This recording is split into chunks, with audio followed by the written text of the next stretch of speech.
एक बड़ा गंभीर प्रश्न आ गया, गया श्राद्ध के उपरांत श्राद्ध तर्पण पिंड करें कि न करें। पहले हाँ ये पहले द्रविड़ स्त्री पूछी, फिर मैं जी पहले श्रद्धेय द्रविड़ शास्त्री से अनुरोध है कि वो बताएं।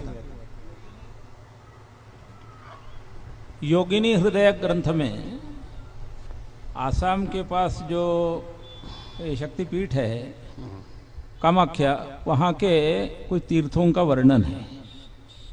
उन तीर्थों में गय तीर्थ, शुक्ल तीर्थ, वामक तीर्थ इत्यादि लोमक तीर्थ वगैरह हैं। तो जीवित व्यक्ति अपने उद्धार के लिए जो आत्मपिंड प्रदान करे वो वहाँ पर योगिनी तीर्थों में योगिनी हृदय के योगिनी शैल के पास देते हुए गय तीर्थ तक ही दे, आगे के अश्वक तीर्थ आदि में न दे। यदि देगा तो प्रतिवर्ष 1 मास या 2 मास उसकी आयु कम होगी। इसके लिए वहां कहा गयान्तम पिंडदानम, यानी गय तीर्थ तक ही पिंडदान करना। ये आत्म पिंडदान है, मृत लोगों के लिए पिंडदान नहीं है।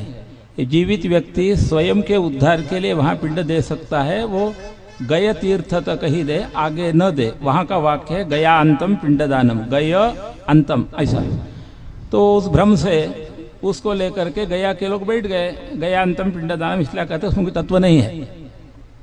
करना चाहिए पिंडदान। बहुत श्रेष्ठ। पूज्य ब्रह्मचारी जी महाराज भी इस पर 2 क्षण बताएं। गया श्राद्ध के बाद पिंड तर्पण श्राद्ध, अभी हमारे द्रविड़ जी ने जो कहा वो बिल्कुल ठीक है। तर्पण जो है तो विशेष रूप से करना ही चाहिए और श्राद्ध भी करना चाहिए। अगर ऐसा नहीं करेंगे तो हमारी परंपरा ही समाप्त हो जाएगी। लोग श्री नहीं कर पाएंगे। लोकरी जी शास्त्री जी स्वयं कुछ कहना चाहते हैं, उन्होंने मुझे संकेत किया है, बोले। तो वाक्य करणात् मृताहेर भूरि भोजनात् गयायाम पिंडदानाच्च त्रिभिः पुत्रस्य पुत्रता। ठीक है। इस श्लोक के द्वारा गया का पिंडदान होने के बाद भी नित्य उनका जो ये श्राद्ध है आपका सांवत्सरिक, वो करना ही चाहिए। ये धर्मशास्त्रीय वचन है। बहुत श्रेष्ठ। श्रीदेव शुक्ल जी, डॉक्टर शुक्ल जी, अब आएगा अध्यक्ष जी के पास। ये विषय कि गया श्राद्ध के बाद श्राद्ध नहीं करना चाहिए, ये प्रायः बहुत जगह फैला हुआ है।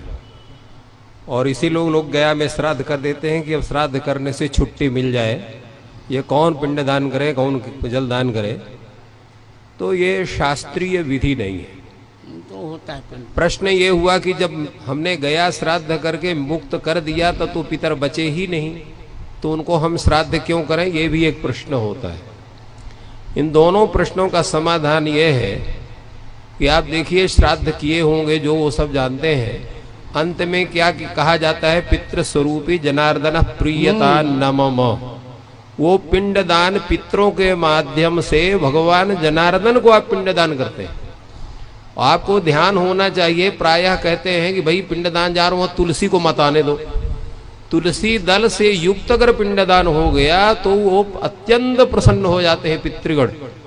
तो इसलिए वो पितृ रूप में साक्षात जनार्दन को पिंडदान होता है। पिंडदान अवश्य करना चाहिए। अगर किसी का सामर्थ्य या व्यवस्था नहीं है तो भोजन, ब्राह्मण भोजन के रूप में पिंडदान करना चाहिए, वो भी पिंड ही माना जाता है। तो ब्राह्मण भोजन करके आप श्राद्ध कर सकते हैं। मान लीजिए अन्य व्यवस्था किसी कारणवश नहीं हो पाती है, तो ये शास्त्र का पूरा नियम है, इसका कहीं उल्लंघन नहीं है, कहीं इसका निषेध नहीं है। अब तो आपको समझ में आ गया कि महालय में पितृपक्ष में आपको अपने माता पिता की तिथि में श्राद्ध करना है। लोग गया जी पिंडदान करने नहीं जाते, पिंड छुड़ाने जाते हैं। एक बार पिंड डाले आवे न तर्पण करना न श्राद्ध करना। अरे नित्य श्राद्ध है, नित्य तर्पण है। बलवेश देव कर्म करते, उसमें नहीं क्या है, उसमें भी तो है। पितृ व्यास सुधार बता दिया। और यहाँ तर्पण तो नित्य है, वो तो 9 कृष्णानम संध्या जपो होमा स्वाध्याय देवतार्चनम वैश्य देवम तथा तिथ्यम नवम पितृतर्पणम। ये 9 कार्यों में, नित्य अनेक कार्यों में पितृतर्पण को तो अनिवार्य माना गया है। और श्राद्ध का विषय भी सभी विद्वान स्पष्ट कर दिया। एक बार 1974 में मुझे स्मरण है, सांगवेद विद्यालय में वाराणसी में एक धर्म सभा हुई थी। उस धर्म सभा की अध्यक्षता की थी करपात्र स्वामी ने। और मुख्य अतिथि थे पंडित राजराजेश्वर शास्त्री जमीन, और विशिष्ट अतिथि के रूप में प्रश्न कर रहे थे तत्कालीन न्याय विभाग अध्यक्ष हमारे संस्कृत विश्वविद्यालय के बद्रीनाथ जी शुक्ल। ये चर्चा आई थी, तो चर्चा में ये निर्णय हुआ था कि गया श्राद्ध के पहले यदि पिंडदान नहीं होगा तो दंड मिलेगा। उन्होंने कहा कि गया श्राद्ध के बाद पिंडदान करना चाहिए। मान लीजिए किसी के पास धन नहीं है, तब वो प्रत्यवाय नहीं लगेगा, यही केवल गया श्राद्ध का महात्मा होगा। बहुत श्रेष्ठ। माने अन्यत्र तो गया श्राद्ध के पहले तो प्रत्यवाय भी लगेगा। आपके पास पैसा नहीं है तो कर्ज निकाल के पिंडदान करो, परंतु गया श्राद्ध करने के पश्चात यदि अभाव है आपके पास तो चल जाएगा, प्रत्यवाय नहीं लगेगा क्यों गया श्राद्ध में आपने पिंड कर लिया है। वैसे निरंतर पिंडदान यथासंभव, यथाशक्ति, यथा द्रव्य पिंडदान करना चाहिए। ऐसी व्यवस्था वहां उस समय की गई।